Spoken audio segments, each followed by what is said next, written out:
Professor, a Vale do Rio Doce, o próprio grupo Votorantim, eles trabalham com mineração, né? E Sim. eles utilizam alta tecnologia de satélite, de equipamentos para fazer a identificação de minerais. Essas tecnologias, esses recursos de satélite, podem ser utilizados também para a identificação de aquíferos? Tem, tem. Nós temos hoje um satélite americano chamado GRACE. Nós estamos em contato com as universidades, usam bastante esse tipo de satélite, não só para monitorar os níveis dos reservatórios superficiais e subterrâneos, porque ela fica rodando a Terra, né? E eles têm filtros com comprimentos de onda, que eles conseguem enxergar esse tipo de coisa.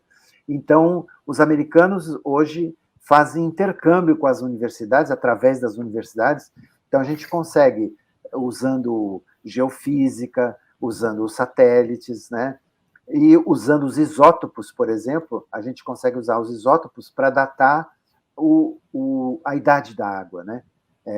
Tem as águas superficiais. Se você falou que você está em Maceió, e, por exemplo, durante 2 anos, eu fiz uma consultoria lá para o Banco Mundial e para a Agência Nacional de Águas. Em 2011 e 2012, eu fiquei 2 anos lá em Natal. A água daquelas dunas de Natal lá, nós temos uma precipitação pluviométrica muito alta lá. E então essa água sempre se renova muito, ela é muito rápida. Então são águas jovens. Elas caem, já usadas naquele ano mesmo, e ainda sobra para ir para o oceano. E outras águas que vêm de muito longe, só que na natureza tudo é dinâmico. Na natureza você tem um aquífero Guarani, ele entra lá em Ribeirão Preto, ele vai sair lá no Paraguai, lá no Chaco Paraguai. Ele leva 30 mil anos, tudo bem, mas ele vai sair lá, entendeu? O aquífero Guarani, falando um pouquinho mais dele, né? A gente sabe, ele é muito importante para muitas cidades de São Paulo, do Paraná também já, né?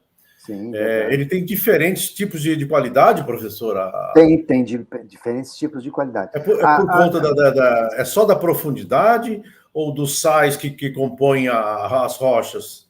O que você tem é a gênese do Guarani, né? O Guarani é o seguinte: você tem uma época de desértica, né? Em que você tem as dunas, e esse deserto enorme aí fica comum.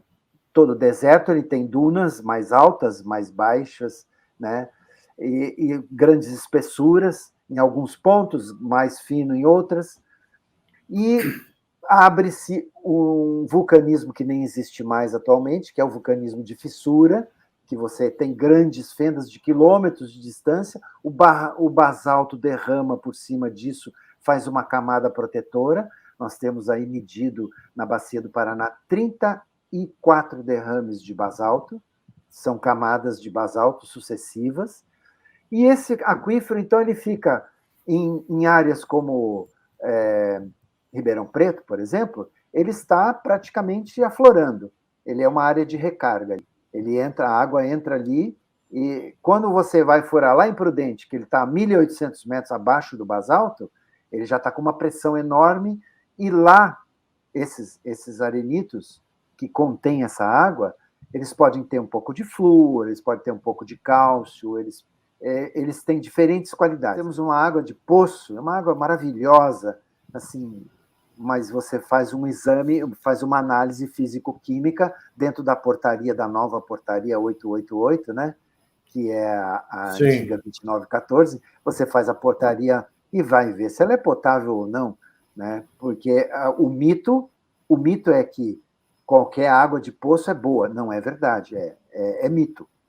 A verdade é que a água subterrânea, como ela percola através das rochas ou através dos poros das formações, ela agrega minerais que vão dar uma qualidade diferente em cada lugar.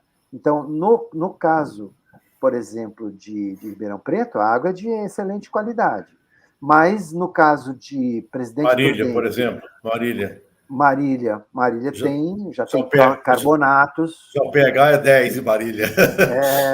Já fica muito carbonato, né? Ali tem Uhum. carbonato, tem até magnésio, né? Então, você tem que estar perfurando esses poços e estar dando manutenção permanentemente, aplicando produtos químicos, que é a sua área de especialidade, para fazer o tratamento dessa água.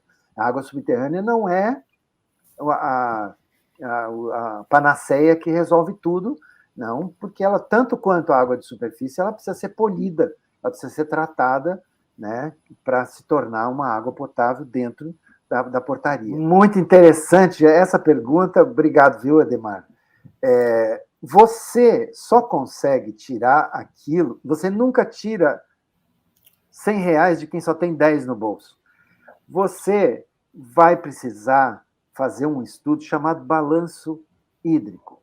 Você tem que saber o que entra e você tem que saber o que sai, entendeu? Se você tiver o balanço hídrico, você vai conseguir estabelecer qual é a vazão. Em hidrogeologia, aí eu vou falar um pouco mais, um detalhe um pouco mais sofisticado. Em hidrogeologia, você tem as reservas permanentes, que seriam o equivalente ao fluxo de base dos aquíferos, e você tem as reservas renováveis. O que são as reservas renováveis? Se você tem uma precipitação como a que tem no litoral nordestino, 2.000, 3.000 milímetros, essas renováveis, elas, na verdade, elas não chegam aí ao fluxo de base do aquífero. Elas vão saturar e o excedente dela vai para o mar. Elas vão saturar todo ano e vai para o mar. Se você trabalhar em cima de explorar a reserva renovável, você nunca vai esgotar o aquífero.